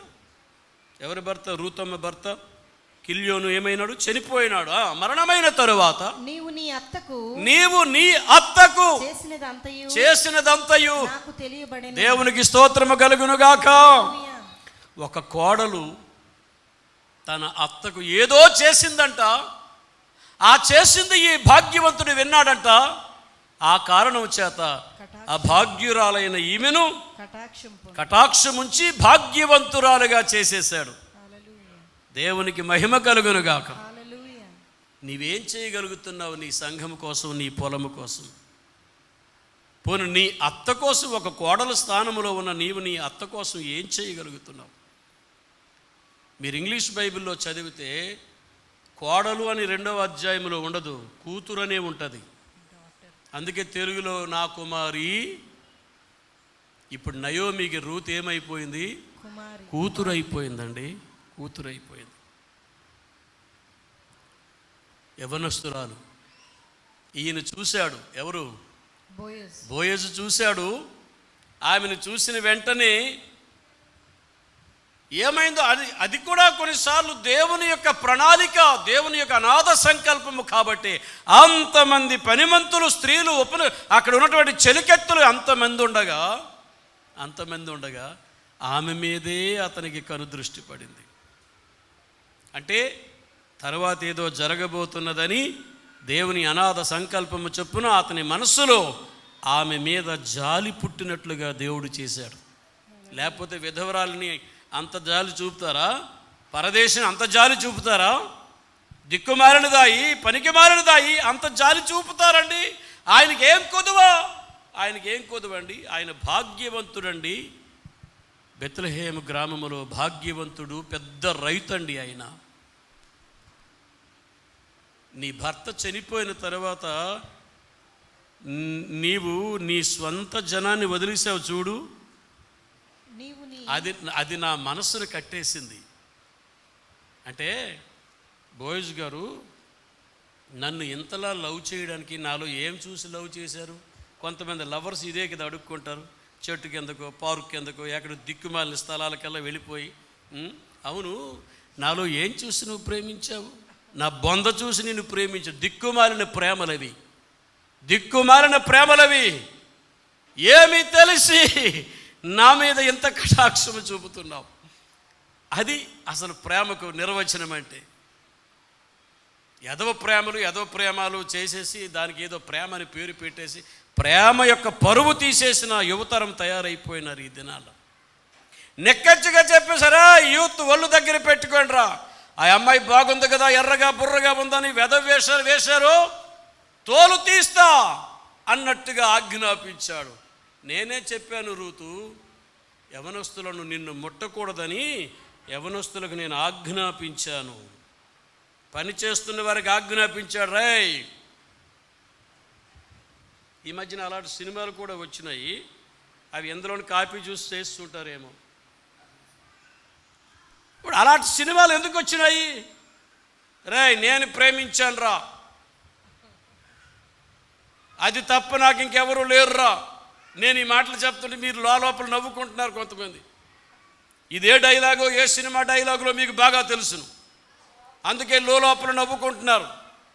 ఏమండి, నేనంటాను, ఆ డైరెక్టర్ ఎవడో బైబిల్ బాగా చదివి ఉంటాడు, ఆ రచయిత ఎవడో బాగా బైబిల్ చదివి ఉంటాడు, వాడే తీసేశాడు ఈ సినిమాలన్నీ కూడా. కథ వాడిదంటాడు. కాదు, ఇందులో చూపించిన ప్రేమ కావ్యాలు తీసుకొని వాళ్ళు సినిమాలుగా తీస్తున్నారు. అది మనకు అర్థం కాదు, మన మట్టి బుర్రకు అవన్నీ అర్థం కాదు. ఆలోచిస్తేగా ఈ సన్నివేశం ఇంత బాగుందంటే ఎప్పుడైనా బైబిల్లోకి వెళ్ళావా? ఓహో, ఈ సన్నివేశం బైబిల్లో ఉందండి. నేరం నాది కాదు ఆకలిదని ఒక సినిమా ఉంటుంది. అందులోనూ వ్యభిచారం చేసిన స్త్రీని రాళ్లతో కొట్టి కొట్టేస్తుంటే ఎన్టీ రామారావు అనుకుంటాను, ఆయన వచ్చి అడ్డుకుంటాడు. మరి ఎక్కడిది ఆ సినిమా స్టోరీ చెప్పండి? బైబిల్లో ఉన్నది.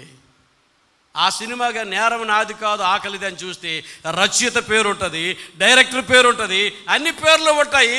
ఆడు మాత్రం ఇందులో కాపీ రైట్ చేశాడు. తప్పు. నేను ముగించక ముందు సంఘము రూతును చూసి నేర్చుకోవాలి. రూతునకు ఆయన ఇచ్చినటువంటి ఆజ్ఞలు: ఒకటి, మాట విను; రెండవది, ఏరుకొనుటకు వేరొక పొలములోనికి పోవద్దు; మూడవది, నీవు విడిచిపెట్టవద్దు; నాలుగవది, నిలకడగా ఉండు. చెప్పండి, నాలుగవది సంఘములో ఉన్న విశ్వాసి చాలా నిలకడగా ఉండాలి, ఒక నిశ్చయత కలిగి ఉండాలి, ఒక మంచి నిర్ణయము కలిగి ఉండాలి. నిలకడలేని భక్తి కాదది. చావైనా బ్రతుకైనా సంఘము కోసం నిలబడాలి. నిలకడగా ఉండండి.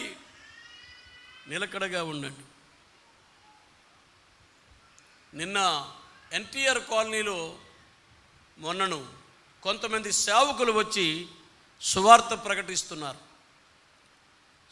ప్రకటిస్తుంటే అది నాకు తెలియదు. నేను ఊర్లోనే ఉన్నాను కానీ నాకు చెప్పలేదు. ఎక్కడో హైదరాబాద్ నుండి ఎక్కడి నుండో హెబ్రోన్ సహవాసం వారు అనుకుంటాను వచ్చి దేవుని యొక్క వాక్యం ప్రకటిస్తుంటే కొంతమంది మన ఊర్లో ఉన్నవాళ్ళు, మరికొంతమంది పరాయి వాళ్ళు వచ్చి అడ్డు పెట్టారు. మరి మన వాళ్ళు ఉండే వీధిలో జరిగిందో వేరొక వీధిలో జరిగిందో నాకు తెలియదు. అడ్డుపెట్టి, మీరు ఎక్కడ మీకు పర్మిషన్ ఉందా సువార్త ప్రకటించడానికి? పర్మిషన్ లెటర్ ఇవ్వండి. ఎవడు మీకు చెప్పాడు ఊర్లు వెంబడొచ్చి మీరు ఇలా బోధించమని? అంటే మా పాస్టర్ గారు వచ్చిన వాళ్ళందరూ భయపడిపోయి, సరే సార్, మరి మీకు ఇష్టం లేకపోతే మేము వెళ్ళిపోతాం అని వెళ్ళిపోయారు. అతని పేరు ఎస్ మోహన్ రావు, పాస్టర్ గారు, చింతలగార, కొత్తపేట చింతలగార, టెక్కల పక్కన. ఆయన వెళ్ళిపోతే వీళ్ళు ఒక 10 మంది ఎర్రటి కండువాలు వేసుకొని, వీళ్ళు ఎవరయ్యా అంటే పోలీస్ స్టేషన్కి వాళ్ళని తీసుకొప్పించాను. ఎస్ఐ గారికి ఫోన్ చేశాను, సిఐ గారికి ఫోన్ చేశాను. సార్, వాళ్ళు పర్మిషన్ అడుగుతున్నారట సార్, మాకు అర్జెంటుగా మీరు పర్మిషన్ ఇవ్వండి మేము సువార్త ప్రకటించడానికి. అంటే అది మేము ఎలాగిస్తాము అన్నాడు ఎస్ఐ సిఐ. మరి ఇలా జరిగింది. వాళ్ళ ఊరు వెళ్ళిపోయి ఆ పాస్టర్ గారిని వెంబడించి పాస్టర్ గారిని కొట్టినంత పని చేశారు. సరే, నేను అక్కడ మీరు వద్దు అంటే మేము సువార్త ఆపేసాం కదండి, మళ్ళీ మీరేంటి మా వెనకాల వచ్చేసారంటే ఇంకా ఏవేవో మాట్లాడి ఏవో ప్రశ్నలు వేసి, మీరు క్రైస్తవ మతంలోనికి వచ్చారు, హిందువులుగా మీరేమో గవర్నమెంట్ తాలూకా ఏంటది, రాయితీలన్నీ పొందుతున్నారు. ఎస్సీలు అనబడిన వారు ఎవరైనా ఉంటే అర్జెంటుగా మీరు బీసీసీలుగా మారిపోండి. ఇదంతా పోలీస్ స్టేషన్లో మాకు పెద్ద గొడవ. వాళ్ళు అడుగుతున్న ప్రతి ప్రశ్నకు ధీటుగా సమాధానం ఇచ్చారు. మా పాస్టర్లు అందరూ ఇలాగ అయిపోతారు. ఏం భయం లేదు, నేనున్నాను, దేవునికి స్తోత్రము కలుగును గాక. ధీటుగా మాట్లాడానండి. ఎందుకంటే ఇది సార్వత్రిక సంఘానికి. వారు వేరొక పొలము వారు కావచ్చు, కానీ సమస్య పొలములో వచ్చినప్పుడు అది మనందరి సమస్య అవుతుంది. దేవునికి స్తోత్రము కలుగును గాక. సిద్ధాంతపరంగా మనం వేరుగా ఉండొచ్చు, మన విశ్వాసం మన విధానాలు వేరుగా ఉండొచ్చు, కానీ చివరికి వచ్చేసరికి అందరం ఏకమవ్వాల. పోలీస్ స్టేషన్కి తీసుకొచ్చారు. ఎస్ఐ గారికి ఫోన్ చేశారు 3 గంటలకి. సార్ ఏమంటారు సార్? నేను ఆయన కౌరు పెడతాను ఇప్పుడే. ఆయన పేరు కోరాడ రాంప్రసాద్.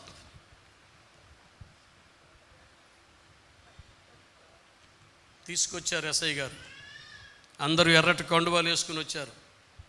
ఎస్ఐ గారు అన్నీ అడుగుతున్నారు, ఎవరయ్యా మీరేంటి? మేము విశ్వ హిందూ పరిషత్ సార్, ఆర్ఎస్ఎస్ వాళ్ళం, బజరంగ దళం, ఇంకా అదేదో సమరతా ఫౌండేషన్. వీళ్ళంతా హిందువుల కోసం నిలబడి క్రైస్తవులని దూషించి క్రైస్తవుల మీద కత్తులు నూరి, మీరు ఎస్సీ నుండి కన్వర్ట్ అయినారా, మాలగ మాదిగ కులాల నుండి కన్వర్ట్ అయినారా, మీకు గవర్నమెంట్ పరంగా మీకు రాయితీలు ఉండవండి, అది రాజ్యాంగం చెప్పిందని ఎస్ఐ దగ్గర రాజ్యాంగం గురించి మాట్లాడుతున్నాడు ఒక వ్యక్తి. బాబాసాహెబ్ అంబేద్కర్ ఏం చెప్పాడు? ఎవరైనా ఆ విధముగా ఒకవేళ కన్వర్ట్ అయితే వాళ్ళ గవర్నమెంట్ పరంగా వాళ్ళకి ఎటువంటి రాయితీలు ఉండవని బాబాసాహెబ్ అంబేద్కర్ చెప్పాడట. ఈడే రాజ్యాంగం రాసేసినట్టు వీడే మొత్తం ఒక పేపర్ తీసుకొచ్చి ఎస్ఐ ముఖాన్ని కొట్టి మాట్లాడుతున్నాడు. నేను మన గ్రూప్లో పెట్టారా ఎస్ఐ గారు మాట్లాడినవన్నీ? పెట్టాలి కదా. మన గ్రూప్లో పెట్టండి, అది ఎవరికి షేర్ చేయకండి అని కింద ఒక ఇది రాయండి. ఎస్ఐ గారు కౌంటర్ ఇచ్చాడండి. ఒక్కడంటే ఒక్కడు నోరు తెరవలేదు. ఏమయ్యా, రాజ్యాంగం కల్పించిన హక్కు, రాజ్యాంగం కల్పించిన హక్కు, ఎస్సీ ఎస్టీ బీసీలకి రాజ్యాంగం కల్పించిన ఏ హక్కులైతే ఉన్నాయో ఆ హక్కులు వారికి ఉంటాయి. రాజ్యాంగం గురించి నువ్వు మాట్లాడుతున్నావు. ఇక్కడ జరిగిందేంటి? నువ్వు రాజ్యాంగం గురించి మాట్లాడుతున్నావు. ఒకవేళ నీకు అంత అవసరమైతే వెళ్ళి నువ్వు కోర్టులో వేసుకో. ఎస్సీ ఎస్టీలు క్రైస్తవులుగా మారిపోయారు, వాళ్ళకి రాయితీలు ఉండడానికి వీలు లేదు. ఎస్సీ ఎస్టీ క్రైస్తవ సర్టిఫికేట్ ఉండకూడదు. వాళ్ళకి ఏమని సర్టిఫికేట్ పెట్టమంటున్నాడు తెలిసిన? బీసీసీకి వెళ్ళిపోమంటున్నాడు. బీసీసీకి వెళ్ళిపోవాలట. అంటే రిజర్వేషన్లు ఉండకూడదు, దళిత క్రైస్తవులకి రిజర్వేషన్లు ఉండకూడదు అనేది వాళ్ళ యొక్క నినాదం. నేను చెప్పాను, 6వ తరగతి చదువుతుండగా నా 2 పిల్లలకి కూడా, నాది బీసీఏ అండి, బీసీఏ, నా 2 పిల్లలకి బీసీసీ సర్టిఫికేట్ చేశాను. నా సర్టిఫికేట్ చేయమంటుంటే చేయడం లేదు, ఎంఆర్ఓ చేయడం లేదు, ఆర్డీఓ చేయడం లేదు, కలెక్టర్ గారికి కూడా చెప్పాను చేయడం లేదు. నీకు దమ్ముంటే నా సర్టిఫికేట్ ఇస్తాను, బీసీఏ సర్టిఫికేట్ ఇస్తాను, నాకు బీసీసీ కన్వర్టెడ్ క్రిస్టియన్గా నాకు సర్టిఫికేట్ చేసి ఇవ్వగలవా నీకు దమ్ముంటని ఎస్ఐ ఎదుట దుండగులకు అడిగాను నేను. పోతే పోనివ్వండి, ప్రాణము. మన ప్రభువు బిడ్డలకు అన్యాయం జరిగితే మనం సహించకూడదు. దేవునికి స్తోత్రము కలుగును గాక. అలాగని వారిని మనము దూషించకూడదు. వాళ్ళ దేవుళ్ళు దేవతల గురించి మనకు అవసరం లేదు, దూషించకూడదు, వారిని దెయ్యాలనకూడదు. ఈ తెలివి తక్కువ సేవకులందరూ ఏంటంటే రాయిని పూజించుకుంటున్నారు. నీకు ఏంటట కడుపుమంట? నువ్వు సజీవమైన రాయిని పూజిస్తున్నావు కదా, ఆ రాయిని పూజిస్తున్నాడని మీరు పూజించేవన్నీ దెయ్యాలు, మీరు పూజించేవన్నీ సైతాన్లు. ఆడికి నషాళానికి ఎక్కిపోతుంది సువార్త. అదే కణిత అబ్రహాం అలాంటి సువార్త ఎప్పుడు చెయ్యలేదు. దేవునికి స్తోత్రము కలుగునుగాక.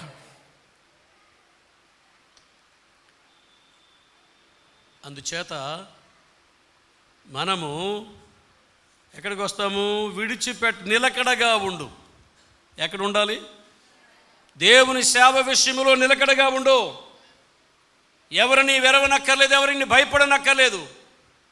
నిలకడగా బ్రతుకు, ఒక నిశ్చయతతో బ్రతుకు, మంచి నిర్ణయం తీసుకో.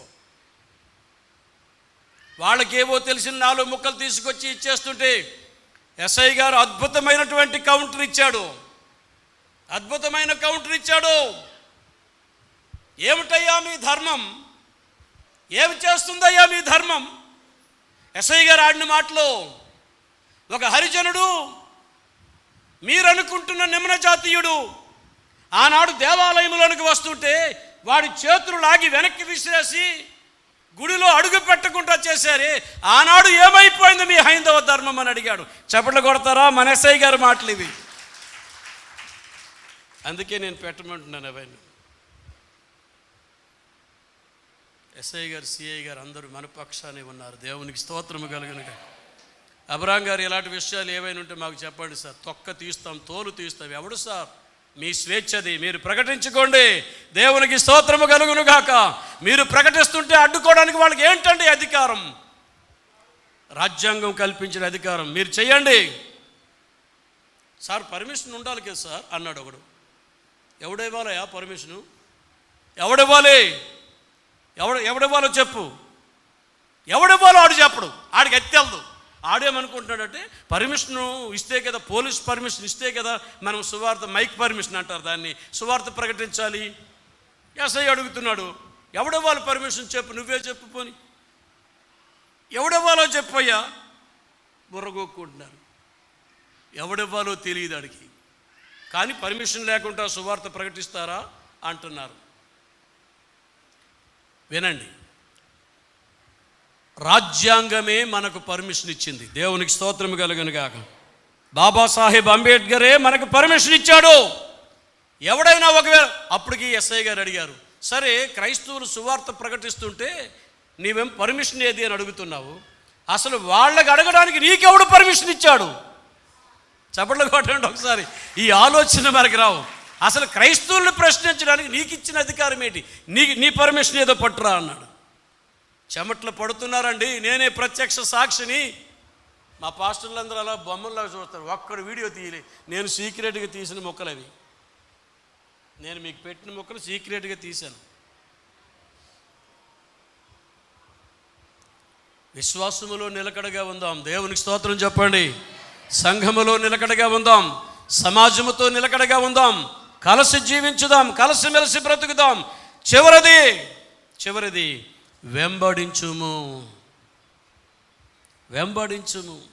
నిలకడగా ఉండి దేవుని వెంబడించు. విశ్వాసముతో ఉండి దేవుని వెంబడించు. దేవుని యొక్క మాటకు విధేయుడవై నిలకడగా ఉండి వెంబడించు. ప్రభువుని వెంబడించడానికి చాలా కారణాలు ఉన్నాయి. ఎన్నో నేను చెప్పగలను, కానీ క్లుప్తంగా నేను చెప్తున్నాను. ఒకటి విను. రెండవది, వేరొక పొలములో ఏరుకోవద్దు. మూడవది, ఈ పొలాన్ని విడిచిపెట్టొద్దు.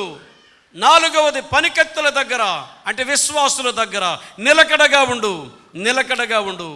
ఐదవది చూస్తే వెంబడించు. రూతు జీవితం ద్వారా ఈరోజు రూతమ్మ గారు మనకు నేర్పిన పాఠం అనుకుందాం ఇది. దేవునికి స్తోత్రం చెప్పండి. హల్లెలూయా. అందులో ప్రాముఖ్యమైన వ్యక్తి, నేను ముగిస్తున్నాను, మీరు కూడా బైబిల్ మూసేయండి. మూసిస్తేనే బాగుంటుంది, తెరవద్దు. ప్రాముఖ్యమైన విషయం ఏంటంటే, ఈ 2వ అధ్యాయంలో బోయజు పరిచయం చూశారు. బోయజు అంటే ఆయన రూతు గారికి కాబోయే భర్త. ఎవరమ్మా ఈ బోయజు? రూతమ్మ గారిని వివాహం చేసుకోబోతున్నాడు. అందుకే 2వ అధ్యాయంలో వారిద్దరికి పరిచయం ఏర్పడింది.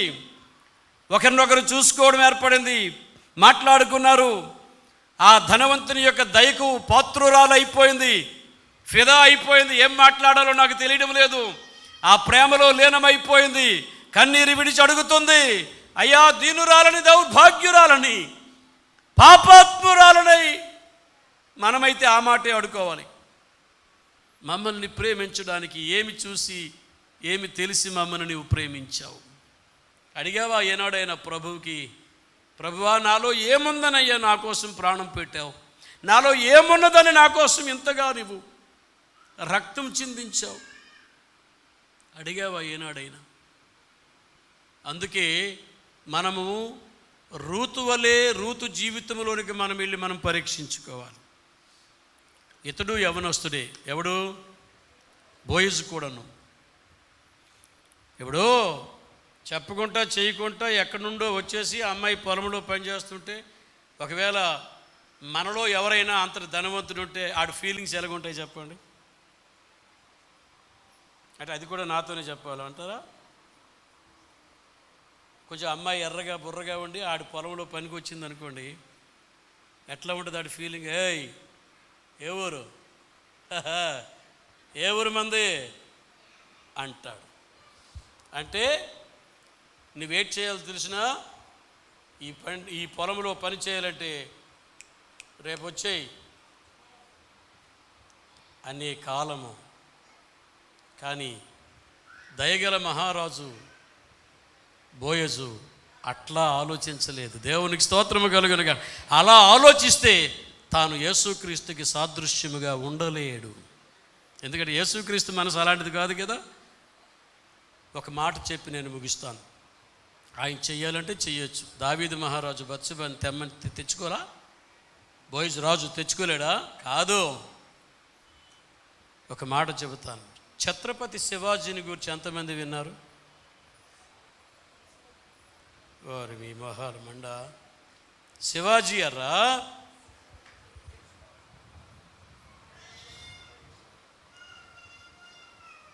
ప్రభాస్ గురుని ఎంతమంది విన్నారంటే అందరూ చేతులు ఎత్తారు. అనుష్క గురుని ఎంతమంది తెలిసినట్టు అందరూ ఎత్తారు. సౌందర్య తెలిసినట్టు చేతులు ఎత్తారు. శివాజీ తెలదు మనకి. అంటే మన భక్తి, మన విధానం ఇదిగో ఇదే ఏడుపు ఇంతవరకు వచ్చింది. నాకు ఎలా ఛాన్స్ ఇచ్చినారంటే మీకు ఈవేళ అయిపోద్ది, నా చేతులు అయిపోతారు. మీరు తిండి ఉండదు, తెప్పలు ఉండదు. పాపం ఇంటి దగ్గర మంచి మంచి చికెన్లు మటన్లు తెచ్చుకున్నారు కదా, రాత్రికి తిందాంలేండి. ఛత్రపతి శివాజీ దగ్గరికట ఒక అందమైన అమ్మాయిని తీసుకొచ్చారు. వినండి, ముఖ్యంగా యూత్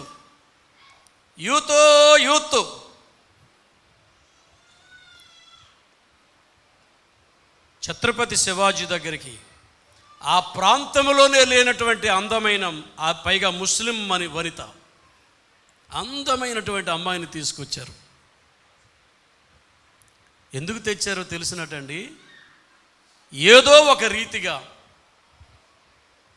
ఛత్రపతి శివాజీని లోబరుచుకోవాలి, ఛత్రపతి శివాజీని లోబరుచుకోవాలి. ప్రయత్నాలన్నీ జరుగుతున్నాయి, విఫలమైపోతున్నాయి. ఆఖరికి ఒక అందమైన అమ్మాయిని తీసుకెళ్ళి పెట్టారు. కనీసం ఈ అమ్మాయి యొక్క అందాన్ని చూసైనా సరే పెళ్ళికి రెడీ అవుతాడేమో, లేకపోతే ఇంకోటి ఏదో మొత్తం మీద వాళ్ళ కోరికలు, వారికి ఉన్నటువంటి సమస్యలు పరిష్కారం చేసుకోవడానికి అందమైన అమ్మాయిని ఛత్రపతి శివాజీ దగ్గరికి తీసుకుని వెళితే ఆ అమ్మాయిని కూర్చోమన్నాడంట. అమ్మాయిని కూర్చోబెట్టి ఆ అమ్మాయి యొక్క అందాన్ని చూసి, చూడండి, అమ్మాయి యొక్క అందాన్ని చూసి, అమ్మా, నీ కడుపును పుట్టుంటే నాకు అందమైన నీలాంటి ముక్కు వచ్చుండేది కదా, నీ కడుపున పుట్టలేనందుకు, నీ కొడుకుగా పుట్టలేనందుకు సిగ్గుపడుతున్నానమ్మా అన్నాడట. అసలు వాళ్ళు ఎందుకు తెచ్చారు ఈవిడిని? వీళ్ళ ఆలోచనలు వేరు, తిరిగి ఈ నెలగున్నాయి ఆలోచనలు. ఆడమ్మాయిని చూడగానే అతనిలో మాతృత్వం కనబడింది. యవనస్తులారా గమనించుకోవాలి. ఆడమ్మాయిని చూడగానే తల్లిదండ్రులారా, మీ పిల్లలు బయటికి వెళ్తున్నారు, రేయ్, ఆడపిల్లను చూసినప్పుడు నన్ను జ్ఞాపకం చేసుకోరా. ఆడపిల్లను చూసినప్పుడు మీ అమ్మ గుర్తుకు రావాలి, ఆడపిల్లను చూసినప్పుడు మీ చెల్లెలు గుర్తుకు రావాలి, ఆడపిల్లను చూసినప్పుడు మీ అక్క గుర్తుకు రావాలిరా అని ఏనాడైనా నీ పిల్లలకు చెప్పి వారిని బయటకు పంపించావా? ఛత్రపతి శివాజీ ఒక అందమైన స్త్రీని చూసి, అమ్మ, నీ కడుపును పుట్టుంటే ఎంత బాగుండంటే ఇంక ఏ అమ్మాయి అయినా మోహిస్తుందండి. ఆ అమ్మ నీకు కొడుకుగా పుట్టుంటే ఎంత బాగున్ను అంటే ఎంత అందమైన అమ్మాయి అయినా ఫిదా అవ్వవలసిందే. అంటే ఫిదా అనే మాట వాడుతున్నాను, నాకు ఎందుకో దాని పూర్తి అర్థం తెలియదు, అదంతే, వదిలేద్దాం దానికి. దేవునికి స్తోత్రము కలుగును గాక. తలలు వంచండి, ప్రార్థన చేద్దాం. రూతు యొక్క జీవితములో పరిగె ఏరుకుంటున్నటువంటి రూతు బోయజు పొలములోనికి వచ్చింది. ఆ పొలములో విశ్వాసులను వెంబడించమన్నాడు, నిలకడగా ఉండమన్నాడు. వేరొక పొలములోనికి పోవద్దన్నాడు, చేరవద్దన్నాడు, నమ్మకముగా ఉండు అన్నాడు. ఈనాటి సంఘమైన మనము అదే విషయాలని మనసులో ధ్యానం చేసుకొని